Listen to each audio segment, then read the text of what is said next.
मंच पर बैठे आदरणीय प्रमुख नेतागण, भाइयों और बहनों, नमस्कार। जैसे मेरे वरिष्ठ नेता डेरेक ओब्रायन ने बताया, तृणमूल कांग्रेस और ममता बनर्जी की तरफ से मैं कहना चाहती हूं कि ऑल इंडिया तृणमूल कांग्रेस का पूरा समर्थन, ममता बनर्जी का पूरा समर्थन अरविंद केजरीवाल जी के साथ है, आम आदमी पार्टी के साथ है। मैं ये भी दोहराना चाहती हूं कि ऑल इंडिया तृणमूल कांग्रेस पूरी की पूरी तरफ से हम इंडिया अलायंस में शामिल हैं। हमारे अध्यक्ष ममता बनर्जी आज सभा में नहीं आ पाई क्योंकि उन्होंने आज से ही चुनाव प्रचार शुरू किए हैं, पर मैं उनकी तरफ से ये कहना चाहती हूं कि ऑल इंडिया तृणमूल कांग्रेस पूरी की पूरी तरह से इंडिया अलायंस में शामिल है। ये लड़ाई सिर्फ दिल्ली की लड़ाई नहीं है, ये पूरे देश की लड़ाई है।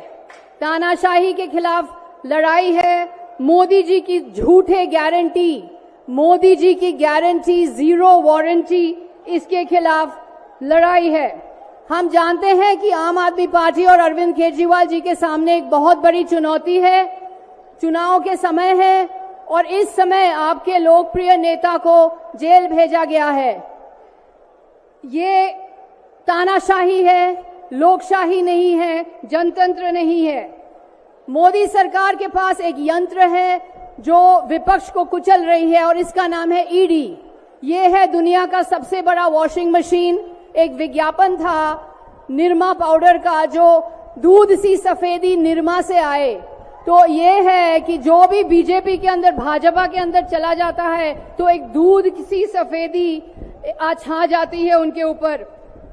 मैं ये कहना चाहती हूं कि इस तरह की राजनीति जहां एक व्यक्ति के पास अधिकार है, एक नेता, एक दल, एक पार्टी, एक व्यक्ति, ये राजनीति हमारा सामाजिक ढांचा और फेडरल स्ट्रक्चर को खत्म कर रहे हैं।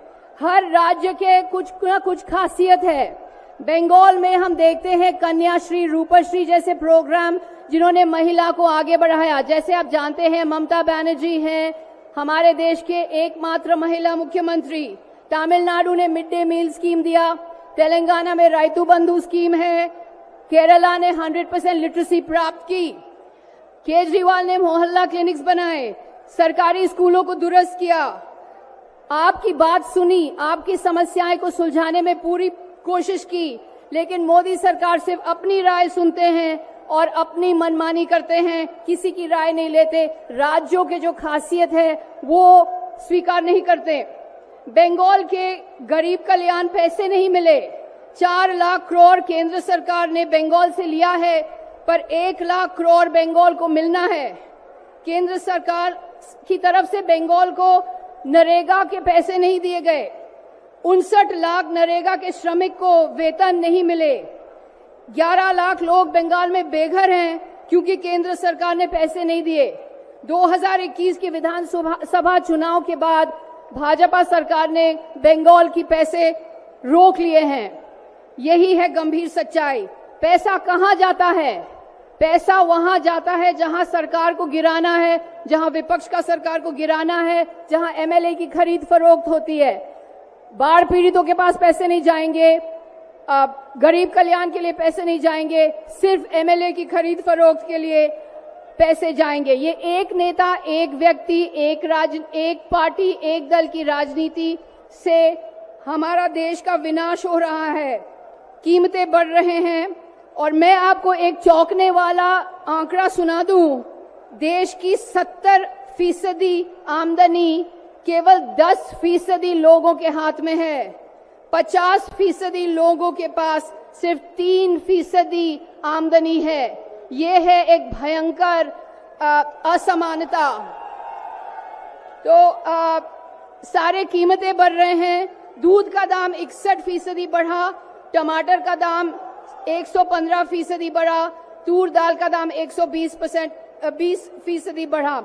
मोदी की गारंटी जीरो वारंटी है। इसीलिए हम ये कहना चाहते हैं तृणमूल कांग्रेस और इंडिया के अलायंस की तरफ से कि मोदी जी हमारे साथ आकर के खुली बहस करे, सार्वजनिक तौर पे बहस करे। आपसे हम कहना चाहते हैं कि याद रखिए कि 2024 का ये आम चुनाव तानाशाही वर्सेस लोकशाही का चुनाव है। लोकतंत्र को मजबूत कीजिए।